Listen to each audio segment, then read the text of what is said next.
Today we're going to explore my garden, and we'll just get started right here in the corner by the shed. I've got a really large hibiscus copper king that I've had for several years, and it does come back reliable each year. Right now it's budding.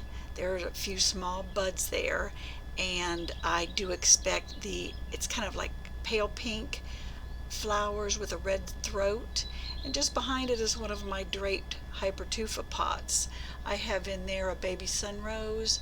It's a succulent plant similar to a Hoya in its nature, but it has little red flowers that bloom on it. I think there's a couple here in the back of it you can't see right now. I did plant some of this up at the rock garden at the garden center, and the deer ate it all the way to the ground, and it is labeled as deer resistant, so just FYI.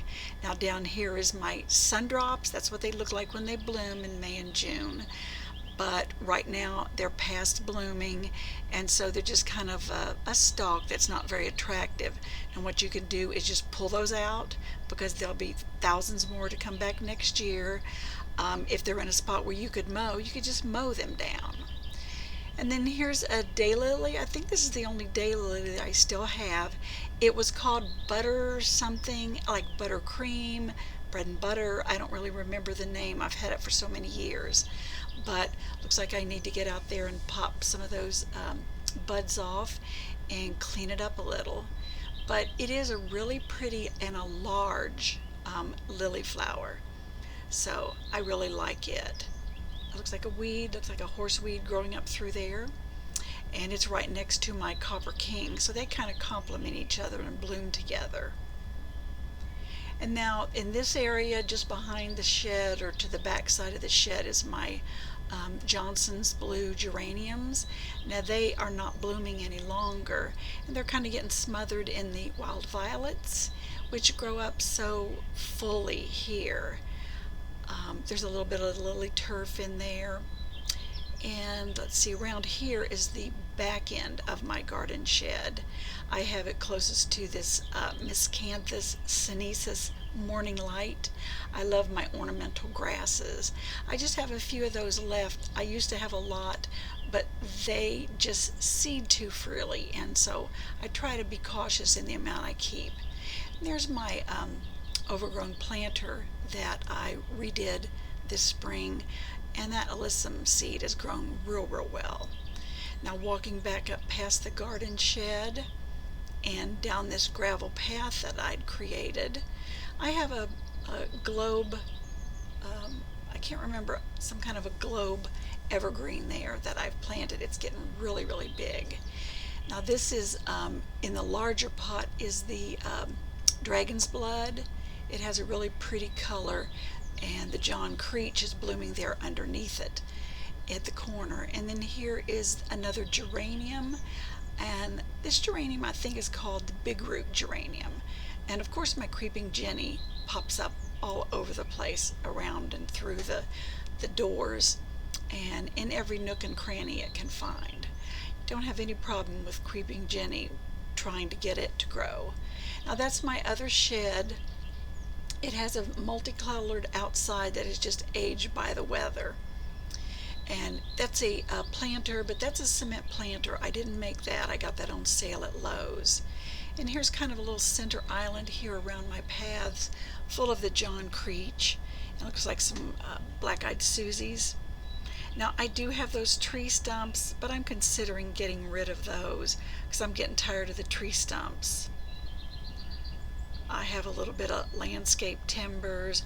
Oh, and here's some Virginia creeper that I'm assuming the birds have brought in, because I pull it and it grows back, pull it and it grows back. And you can see it's trying to grow across the path, and I don't want it to take over, so I'll be pulling that. A little bit of penstemon, and my rocks with the hens and chicks in there. Love those. And this is a sweet gum tree, and it's supposedly a sterile type without those little spiky balls that they have, and it's been there for maybe 5 years or so, and no spiky balls. It's in the early morning, so the sun's just coming up. Here is my spiderwort. Now, it's not gotten enough sun yet this morning, so the flowers haven't opened. And the baptisia has finished blooming a month or more ago.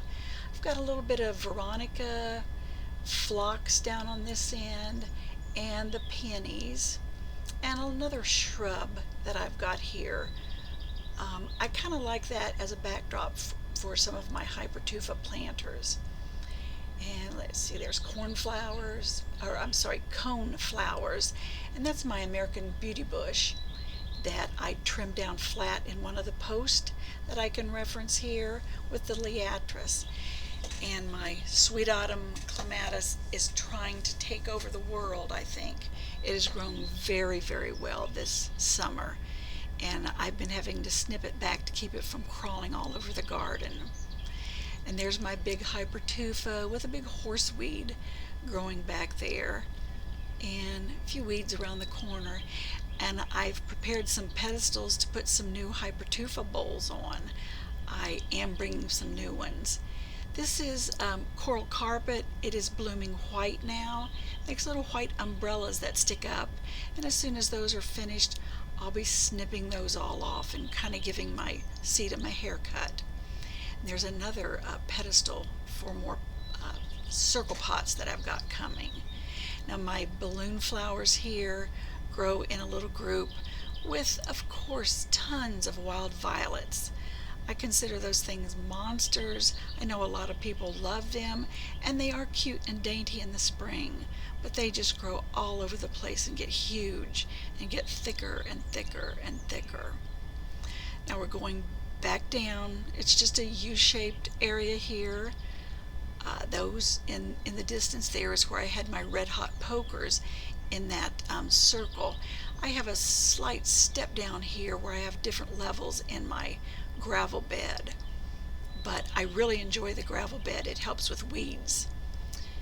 And right here is, as I said, where the red heart pokers were, and you can see the big cluster of the fern-like branches. And here's one of my hypertufa hanging pots with the mistletoe cactus in it. It's done well all these years. I'm not sure I'll bring it back in this year, but it depends on what it looks like at the end of the year. One day maybe I'll have blooms if I can get it growing well enough. But thanks for visiting, and be sure and share.